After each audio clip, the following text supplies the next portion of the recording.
പ്രിയമുള്ളവരെ, ഞാൻ ഇസ്രായേലിൽ വന്നിട്ട് 4.5 വർഷം കഴിഞ്ഞു. ഇന്ന് വരയ്ക്കും ഒരു ബങ്കറിലും പോയിട്ടില്ല.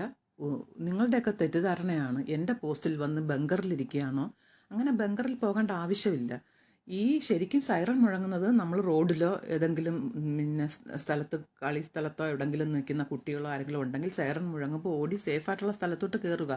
ഈ മിസൈൽ വരുമ്പോൾ അത് ശരിക്കും പറഞ്ഞ അയൺ ഡോം അതിനെ പൊട്ടിച്ച് കളയും. പക്ഷേ നമ്മൾ ആ സേഫായിട്ടുള്ള സ്ഥലത്തേക്ക് മാറാൻ വേണ്ടിയാണ് അവർ നമുക്ക് നിർദ്ദേശം തരുന്നത്.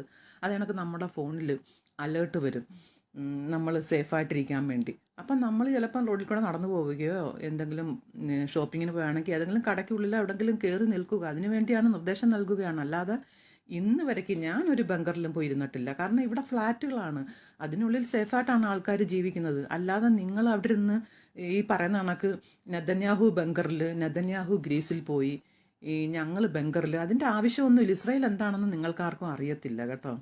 ലോകത്തിലെ ഏറ്റവും ശക്തമായ രാജ്യം ഏതാണെന്ന് വെച്ചാൽ അമേരിക്കയല്ല, ഇസ്രായേൽ തന്നെയാണ് ദൈവത്തിൻ്റെ രാജ്യം. ഓക്കെ.